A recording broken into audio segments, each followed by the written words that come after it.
누가복음 10장 함께 살펴보도록 하겠습니다. 누가복음은 인자의 복음으로 불려집니다. 인간으로 오신 예수님을 보여주고 있기 때문입니다. 저는 큰형님의 복음으로 묘사를 하지요.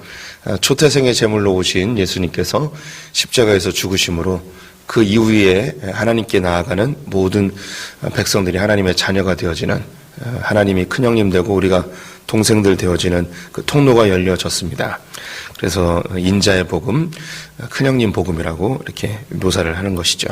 예수님은 죄인들을 부르러 오셨고, 또한 유대인들 중에 율법의 매인자들을 불러내어 완전히 새로운 길을 제시하시기 위해 오셨습니다.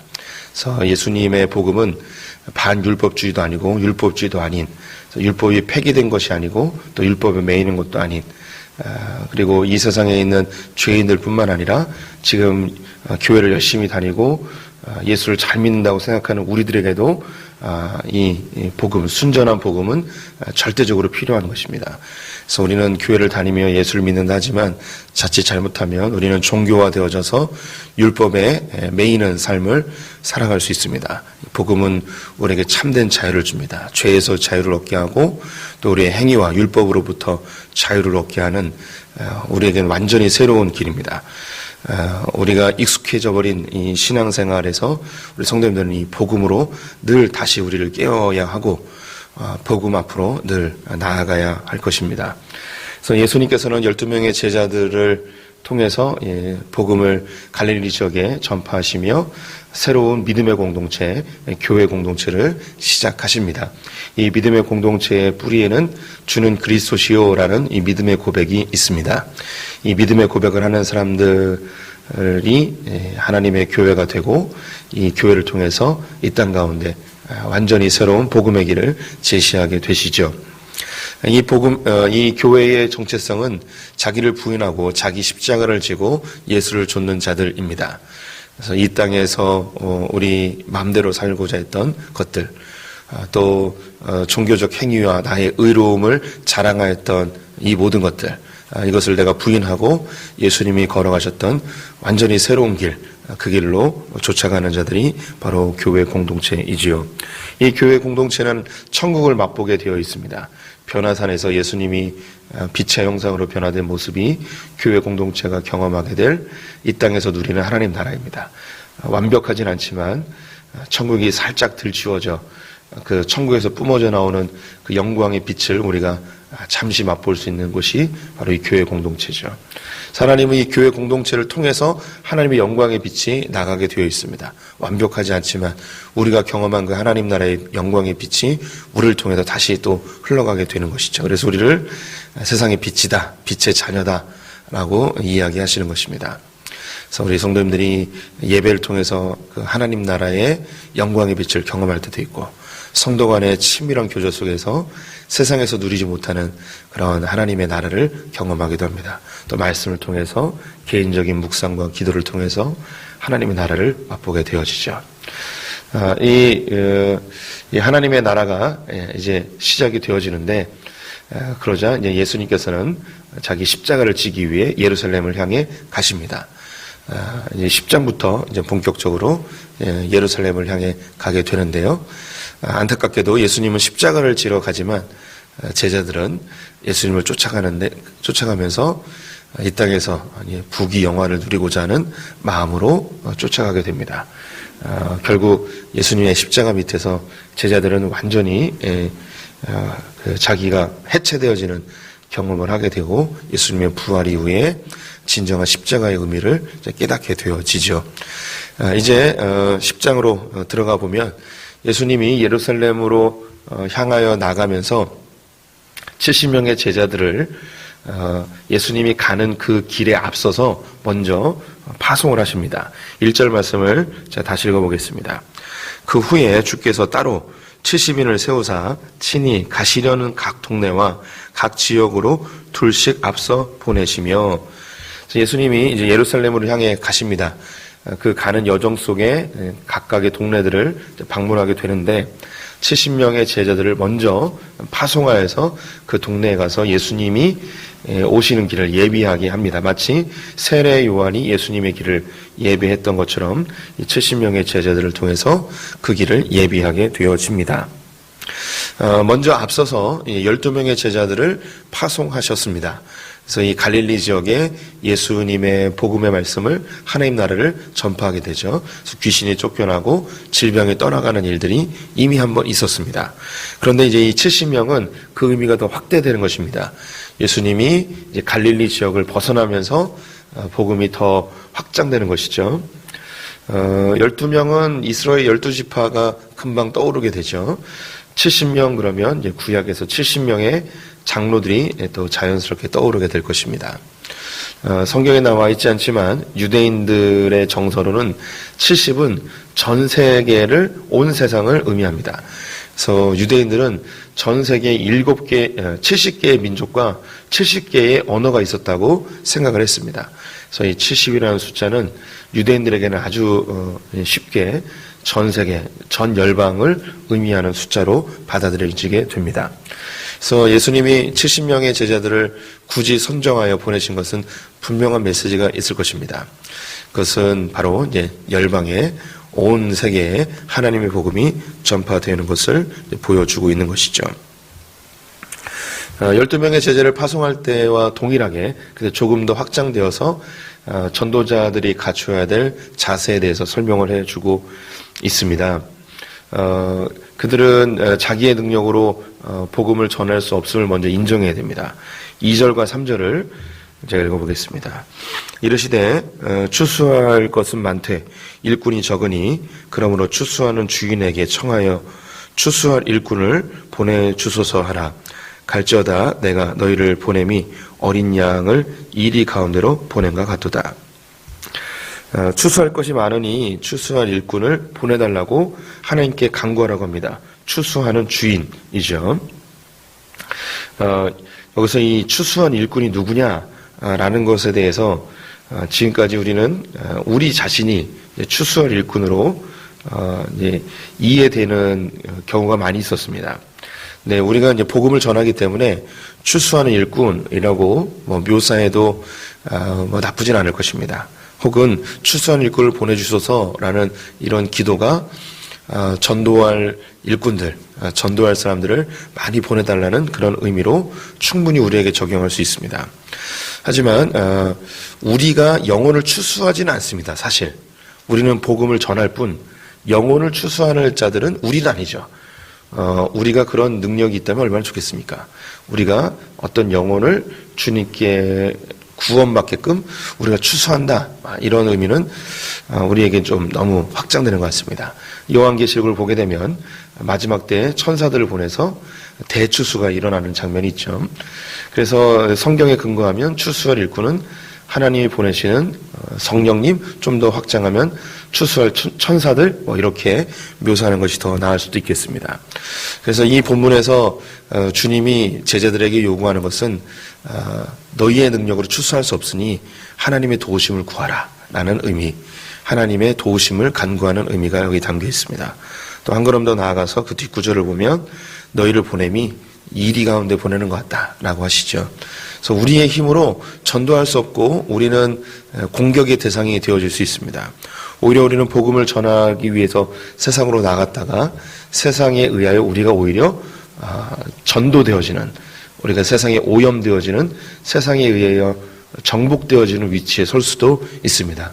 그래서 우리는 매우 연약하고 나약한 존재임을 인정하고 성령님의 인도하심, 성령의 도우심, 주님의 보호하심을 간절히 이제 간구해야 되는 그런 존재임을 먼저 예수님께서 이야기하십니다.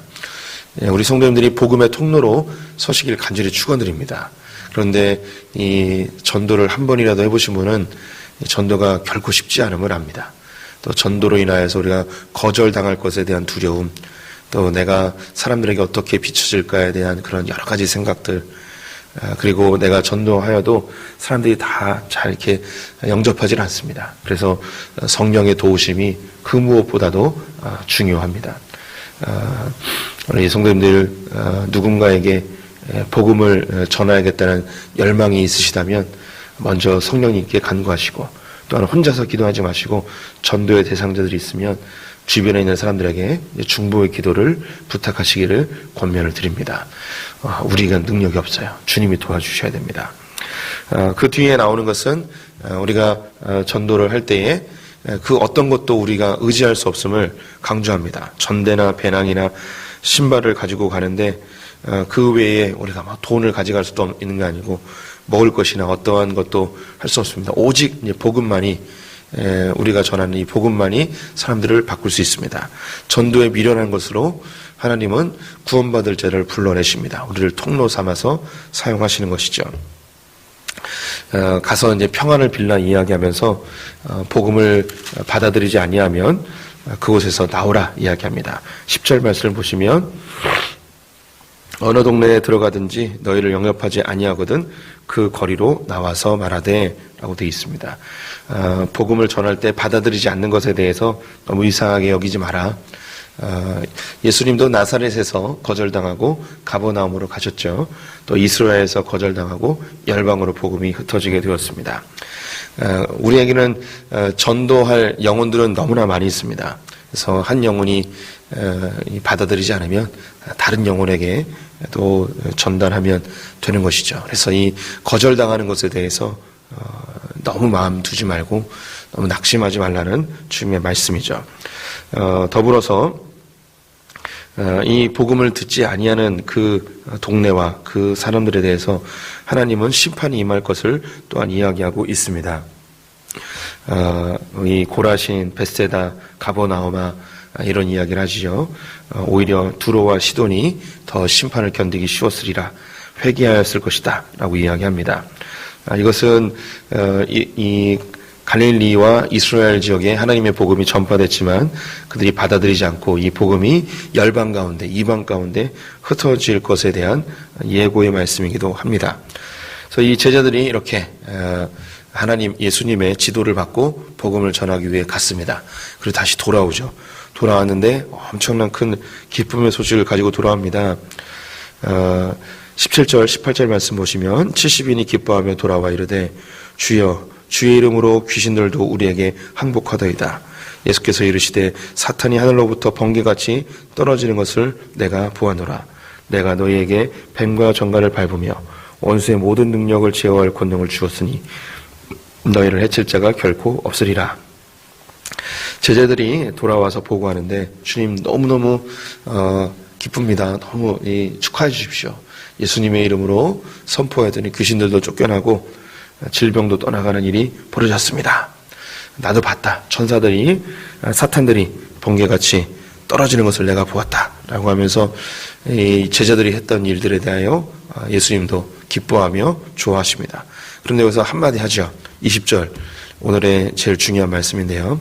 그러나 귀신들이 너에게 항복하는 것으로 기뻐하지 말고 너희 이름이 하늘에 기록된 것으로 기뻐하라 하시니라. 우리가 교회 일을 하거나 또 사역을 하거나 신앙생활을 하다 보면 내가 원하는 대로, 기도하는 대로 어떤 일이 벌어질 때가 있습니다. 또 내 삶이 잘 풀리는 경우들도 있죠. 그런데 그때는 우리가 기뻐해요. 오히려 반대로 일이 잘 안 되거나 원하는 대로 풀리지 않거나 혹은 교회에 문제가 생기거나 내 사역이 열매가 없거나 이런 경우에는 우리 낙심하게 되어지는 경우도 있습니다. 그래서 우리가 일이 잘 되면 하나님이 나와 함께하는 것 같고 일이 잘 안 되면 주님이 나를 버린 것 같은 이런 생각에 빠질 때가 많이 있습니다. 이 제자들이 기도했더니 귀신이 쫓겨나고 이런 일을 경험하면 얼마나 감격스럽겠습니까? 주님 우리를 사용하시는구나. 주님 우리 편이시구나. 막 이런 경험을 하게 되겠죠. 그런데 이제 예수님이 죽으신 이후에 제자들이 만나게 되어지는 상황은 지금 이때와는 전혀 다릅니다. 제자들은 핍박을 당하게 되고 순교를 당하게 되고 쫓겨나게 되고 그들은 엄청난 큰 어려움 속에 빠지게 되었습니다. 그러면 이런 핍박 속에서 우리가 이제 포기해야 되나 보다, 이제 끝인가 보다 이런 생각을 할 수 있지 않겠습니까? 근데 주님은 이야기하는 거예요.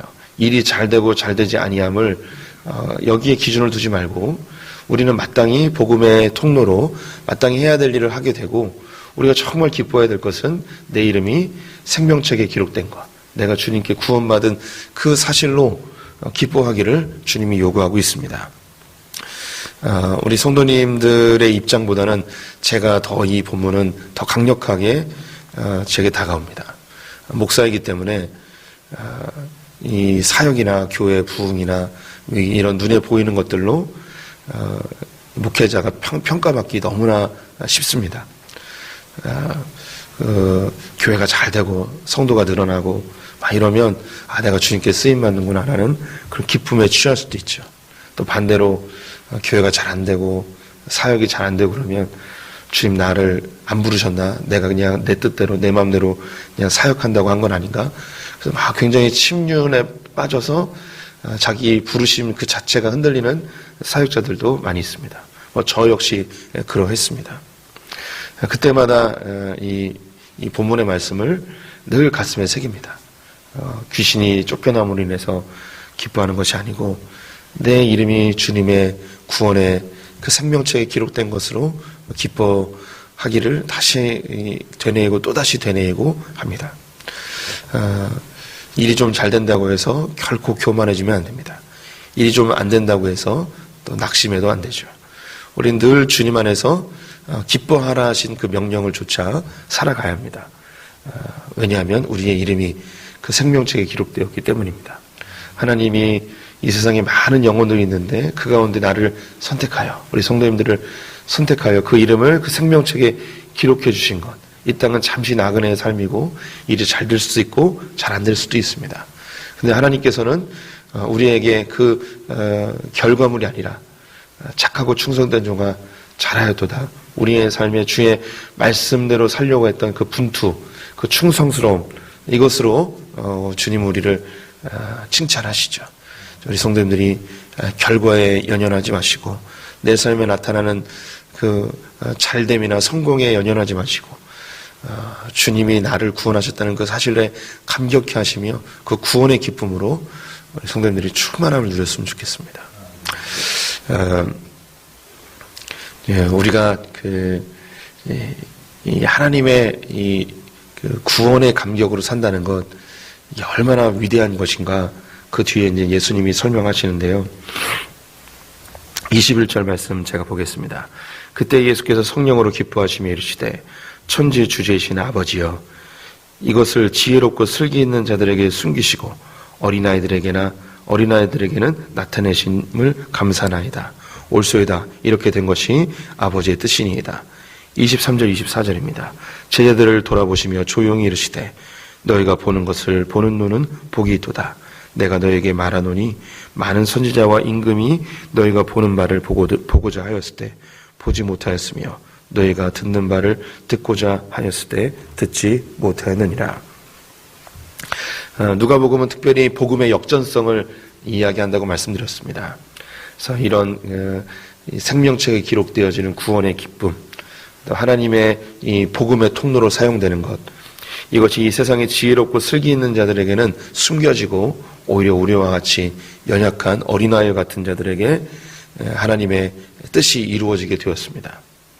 우리가 이 복음의 통로로 사용되는 것, 하나님 나라를 경험하는 것, 주님의 구원의 기쁨으로 감격해하는 것, 이것이 이전의 구약시대의 많은 선지자들과 임금들은 보고자 했지만 보지 못했고 듣고자 했지만 듣지 못했던 너무나 감격스러운, 이사야서에 있는 이 복음을 들고 산을 넘는 자들의 발걸음이 너무나 아름답다고 천사도 흠모한다는 이 사건이 바로 우리들에게 일어나게 되어졌습니다. 하나님은 이 복음의 통로를 천사들을 통해서 하지 않습니다. 이게 너무나 위대한 거예요. 하나님의 이 위대한 복음의 통로를 천사들을 통해서 하지 아니하시고 바로 우리와 같이 연약한 죄인들을 통해서 하나님은 이 복음을 흘려보내길 원하고 계십니다. 주님은 천사들을 동원해서 이 세상에 있는 구원받을 자들을 다 구원해낼 수 있습니다. 천사들을 동원해서 다 할 수 있습니다. 하지만 주님은 연약한 우리들을 통해서 이 일을 행하고 있으십니다. 이게 얼마나 위대한 일인지, 내가 그 일에 쓰임받고 있다는 것. 천사들은 이 세상에 한 명에게도, 그 어떤 한 사람에게도 복음을 증거할 수 없습니다. 이 사실을 아셔야 돼요. 하나님은 천사들을 동원해서 그 누구 한 사람에게도 복음을 전하여서 하나님의 복음의 말씀을 듣게 하여 하나님께로 나오게 하지 않습니다. 그 누구에게도, 그 어떤 천사에게도. 그런데 연약한 나를 통해서 우리 성도님들이 몇 명의 사람들에게 복음을 전한다는 것은 중요하지 않습니다. 내가 한 사람이라도 복음을 전할 수 있다는 것은 나는 천사보다 훨씬 더 위대하게 쓰임받고 있는 존재들입니다. 구약의 수많은 임금들과 수많은 믿음의 사람들과 수많은 선지자들이 있습니다. 하지만 그 구약에 있던 그 위대한 믿음의 선배들도 이 예수 그리스도의 복음의 통로로 그 누구도 사용되지 못했습니다. 그런데 너무나 미약하고 우리는 다윗이나 모세나 이사야나 예레미야나 그 어떤 선지자보다도 훨씬 미약한 존재들이지만 하나님께서는 우리를 통해서 이 예수 그리스도의 복음의 메시지를 흘러가게끔 우리를 사용하십니다. 그래서 구약에 있는 그 모든 인물들보다 내가 더 존귀합니다. 하늘에 있는 그 모든 천군 천사보다 나 하나가 더 위대한 존재입니다. 이 일이 우리에게 일어났습니다. 이 위대한 복음, 복음의 통로로 사용되는 우리들, 그리고 구원의 이 감격을 깨달은 우리들, 우리가 얼마나 존귀한 존재인지 이 새벽에 다시 한번 가슴 벅찬 그런 감격 속에 하나님께 찬송하시는 성도들 되셨으면 좋겠습니다. 기도하겠습니다.